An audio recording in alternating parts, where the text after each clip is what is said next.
बौद्ध जिल्लार प्रकृति कोल लुचि रही एमती एक सुंदर स्थान जोठाकू पहुँचले पहाड़ पथर सबुज जंगल आउ शांत परिवेश मिसी एक अद्भुत अनुभूति देता है। हाँ मु कहूँ बौद्ध जिल्लार कंटामाल ब्लॉक ठारू प्राय 27 किलोमीटर दूर अवस्थित रेखामुंडार टेढ़सुर भाई बहु पहाड़।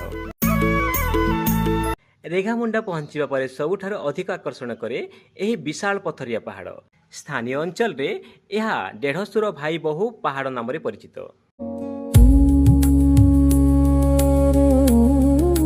एही पहाड़ उपरे दुईटी विशाल झुलंता पत्थर रही जहां स्थानीय लोक माने टेढ़सुर एवं भाई बहु बोली कही थांती। मान्यता रही जे पांडव माने अज्ञातवास समय एठारे रही। किंवदंती अनुसार यही अभिशाप जोगु टेढ़सुर एवं भाई बहु पत्थर पलटि जाइथिले जहां आज भी परस्पर को न छुई आश्चर्यजनक भावे तिष्ठि रहिछंती। सहरर कोलाहल ठारू दूरे एठाकू आसिबा बाटर देखिबाकू मिले ग्रामीण परिवेश सबुज पहाड़ एवं प्रकृतिर मनोरम दृश्य। पहाड़र प्राकृतिक पथर गठन चारिपाखर सबुजिमा एवं उच्च स्थान मिलुथिबा दृश्य मन जिनि निए। एठारे थिबा गुप्तेश्वर शिव मंदिर मध्य एही स्थानर आकर्षणर एक विशेष अंश।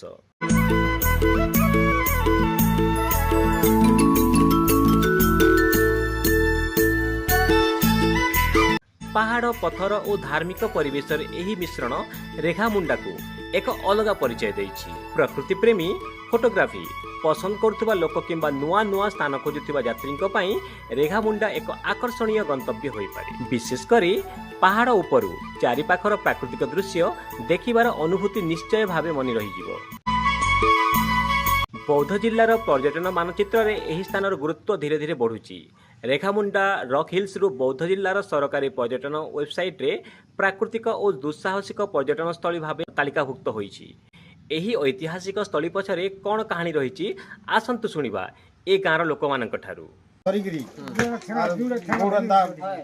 मारी नहीं की किंदम पूरा ते भैया दिन जन खुता खुते केते दिन पूरा छाली जिला खान गाड़ी की चार पोटे आई पूर्वार भीम तड़ी से ठेका देली आ हेटा जे गोल्डन बुड़ी भी हटा मैं कुछ अषाढ़ मासे पूरा मोही पानी डोर बाहर मोठिया भागी के जे ना मोही पानी डोर अषाढ़ मासे बाहर जंती तो मन गमसुरो भाई बारी के जंती कना पत्र होय गेल तर तारुडे साप्य विवाह आपण माने भी नहीं जानी अहिल्या के जंदा रामचंद्र पासन को इटा गला केन जुगे काना है कि सब से व्यापार जुगे चर्चा जुगे के जानना दुईटा लोग पड़ले न पूरा छिने के रहूची छिने जीवन में किछ नहीं